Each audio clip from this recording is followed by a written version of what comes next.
అందరికీ నమస్తే. తెలంగాణ రాష్ట్రంలో ఎప్పుడెప్పుడా అని సుదీర్ఘకాలంగా దాదాపు 2 సంవత్సరాలుగా ఎదురు చూస్తున్నటువంటి స్థానిక సంస్థల ఎన్నికలకు తెలంగాణ రాష్ట్ర ప్రభుత్వం నోటిఫికేషన్ ఇచ్చినటువంటి సందర్భంలో మరికొంతమంది ఆ నోటిఫికేషన్లో ముఖ్యంగా తెలంగాణ రాష్ట్రంలో కాంగ్రెస్ పార్టీ అధికారంలోకి రాకన్నా ముందు రాహుల్ గాంధీ గారు ఇచ్చినటువంటి మాట ప్రకారం చట్టసభల్లో బీసీలకు 42% మేము రిజర్వేషన్ ఇస్తామని చెప్పి దానికి కట్టుబడి ఈరోజు చట్టం చేసి దాన్ని 42% రిజర్వేషన్లతోని స్థానిక సంస్థల ఎన్నికలకు ముందుకెళ్తుంటే కొంతమంది మాత్రం ఈరోజు మరొకసారి ఈ తెలంగాణలో కాంగ్రెస్ పార్టీ ప్రభుత్వం బీసీలకే గనక 42% రిజర్వేషన్ అమలు చేస్తే ఇక తెలంగాణలో మాకు రాజకీయంగా పుట్టగతులు ఉన్నావు, ఇక మాకు ఇబ్బందులు అయితే ఏ రకంగానన్నా ఈ బీసీలకు వస్తున్నటువంటి ఈ రిజర్వేషన్లు అడ్డుకునాలనే కుట్రతోని కొంతమంది సన్నాసులు ఇటు హైకోర్టులో కావచ్చు అటు సుప్రీంకోర్టులో కావచ్చు పిటిషన్లు వేసి అయితే దీన్ని అడ్డుకునే ప్రయత్నం చేస్తున్నారు. మరి ముఖ్యంగా ఈరోజు సుప్రీంకోర్టులో దాఖలైనటువంటి పిటిషన్ మీద కూడా ఈరోజు విచారణ జరిగే అవకాశం అయితే కనబడుతుంది.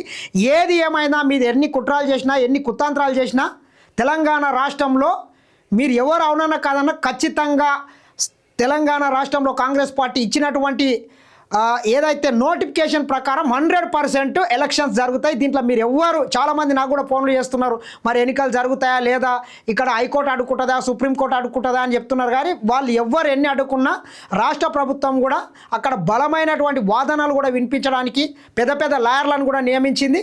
ఖచ్చితంగా స్థానిక సంస్థల ఎన్నికలు నోటిఫికేషన్ ప్రకారమే జరుగుతాయి. చూడొచ్చు ఒకసారి మనం ప్రధానంగా చూసుకున్నట్లయితే బీసీ రిజర్వేషన్ల జీవోపై నేడు సుప్రీంలో విచారణనంట.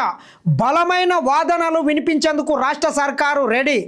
సీఎం ఆదేశాలతో ఢిల్లీకి డిప్యూటీ సీఎం భట్టి, బీసీ మంత్రులు, సీనియర్ అడ్వకేట్లతో కీలక భేటీ. ఫోన్లో చర్చించిన రేవంత్ రెడ్డి అంట. అంతకుముందు తాజా పరిస్థితులను సీఎంకు వివరించిన భట్టి పొన్నం. ముఖ్యంగా ఈ బీసీలకు సుప్రీంకోర్టులో వినిపించాల్సినటువంటి వాదనల మీద మరి ముఖ్యంగా తెలంగాణ రాష్ట్ర ప్రభుత్వం ఎంత పకడ్బందీగా ముందుకెళ్తుందంటే బీసీ మంత్రులైనటువంటి పొన్నం ప్రభాకర్ కావచ్చు, వాకిటి శ్రీహరితో పాటు ఉప ముఖ్యమంత్రి భట్టి విక్రమార్క కూడా ఢిల్లీకి వెళ్ళిండ్రు. ఇక ఈరోజు అయితే అక్కడ వాదనలు వినిపించే అవకాశం కనబడుతుంది. చూద్దాం, ఈరోజు సాయంత్రం వరకు ఒక క్లారిటీ వచ్చే అవకాశం అవుతుంది. స్థానిక సంస్థల ఎన్నికల్లో బీసీ రిజర్వేషన్లను 42% పెంచుతూ రాష్ట్ర సర్కారు జారీ చేసిన జీవో నంబర్ 9పై సుప్రీంకోర్టులో సోమవారం విచారణ జరగనుంది. కోర్టులో తమ వాదనలు బలంగా వినిపించడానికి రాష్ట్ర ప్రభుత్వం సిద్ధమైంది. ఈ పిటిషన్ను జస్టిస్ విక్రమ్నాథ్, జస్టిస్ సందీప్ మేతతో కూడిన ధర్మాసనం విచారించనుంది. తెలంగాణ ప్రభుత్వం తరపున సీనియర్ అడ్వకేట్లు అభిషేక్ మను సంఘ్వి, సిద్ధార్థ్ తానే వాదనలు వినిపించనున్నారు. ఒకసారి మనం చూసుకున్నట్లయితే దేశంలో అత్యంత పేరు ప్రతిష్టలు ఉన్నటువంటి న్యాయవాదుల్లో ఈ అభిషేక్ మను సంఘ్వి కూడా పెద్ద లాయర్ అని చెప్పొచ్చు. అంటే ఇంత పెద్ద లాయర్లను పెట్టి ఈరోజు రాష్ట్ర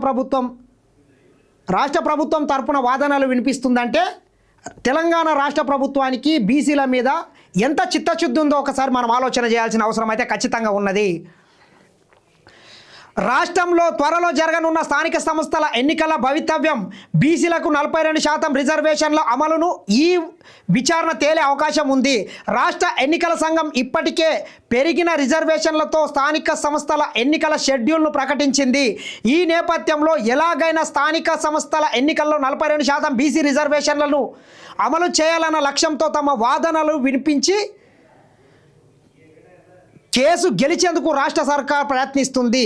ఇదే అంశంపై డిప్యూటీ సీఎం భట్టి విక్రమార్కతో సీఎం రేవంత్ రెడ్డి ఫోన్లో మాట్లాడారు. ఎలాంటి చిక్కులు లేకుండా కేసును పరిష్కరించాలని ప్రభుత్వం ఏ రకంగా వెళ్ళిందనే అంశాలను ఆధారాలతో నివేదించాలని సూచించారు.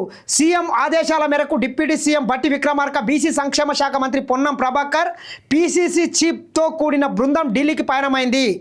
వారు అక్కడ సీనియర్ న్యాయవాదులను కలిసి కేసులో వాదనల వ్యూహంపై చర్చించారు. ఢిల్లీలోని న్యాయ నిపుణులు, సుప్రీంకోర్టు సీనియర్ అడ్వకేట్లు అభిషేక్ మను సంఘ్వి, సిద్ధార్థ్ తానేతో సీఎం రేవంత్ రేవంత్ రెడ్డి ఫోన్లో మాట్లాడారు. తెలంగాణలో బీసీ రిజర్వేషన్ల అమలు, లోకల్ బాడీ ఎలక్షన్స్ నిర్వహణపై హైకోర్టు గడువు, గవర్నర్ రాష్ట్రపతి వద్ద బిల్లులో పెండింగ్, జీవో నంబర్ 9ని తీసుకురావాల్సిన ఆవశ్యకత, ఇతర అంశాలపై చర్చించారు. మరి ముఖ్యంగా చూసుకున్నట్లయితే మనము మాది బీసీల పార్టీ, ఈ దేశానికి ప్రధానమంత్రి కూడా ఒక బీసీ అని చెప్పుకునేటటువంటి ఈ బీజేపీ పెద్దలు మరి ఈరోజు తెలంగాణ రాష్ట్రంలో మరి తెలంగాణ రాష్ట్ర ప్రభుత్వం అసెంబ్లీలో రెండు బిల్లులు పాస్ చేసి పంపిస్తే ఒకటి రాష్ట్రపతి దగ్గర పెండింగ్ పెట్టినరు, ఇంకోటి గవర్నర్ దగ్గర పెండింగ్ పెట్టినరటనే. బీసీల మీద వీళ్ళకి ఎటువంటి చిత్తశుద్ధి, ప్రేమ లేదు. బీసీలను తొక్కే ప్రయత్నం చేస్తున్నారు. ఒకసారి కేంద్ర క్యాబినెట్లో చూసుకుంటే కూడా మొత్తం బ్రాహ్మణులు, ఆర్ఎస్ఎస్, ఏబీవీపీ, విశ్వ హిందూ పరిషత్కు సంబంధించినటువంటి వాళ్ళే ఉంటారు. కానీ బీసీలకు తగిన న్యాయం లేదు. ప్రధానమంత్రి ఒక బీసీ అని చెప్పుకునేటటువంటి మీరు మరి ఈరోజు బీసీలకి ఏ రకంగా న్యాయం చేస్తారు? ఎందుకు అడ్డుకుంటున్నారు? ఎందుకు సుప్రీంకోర్టు వరకు వెళ్తున్నారు? అంటే బీసీల మీద మీకు ఎంత ప్రేమ ఉన్నది ఆలోచన చేయాల్సిన అవసరం అయితే ఉంది. ప్రధానమంత్రి నరేంద్ర మోడీ కూడా బీసీ కాదు. ఆయన గుజరాత్ రాష్ట్రంలో ముఖ్యమంత్రిగా ఉన్నప్పుడు వాళ్ళ కులాన్ని తీసుకొని వచ్చి బీసీలలో కలుపుకున్నాడు. కానీ ఆయన నిజమైనటువంటి బీసీ కాదు, ఆయన డిఎన్ఏ బీసీ కాదు.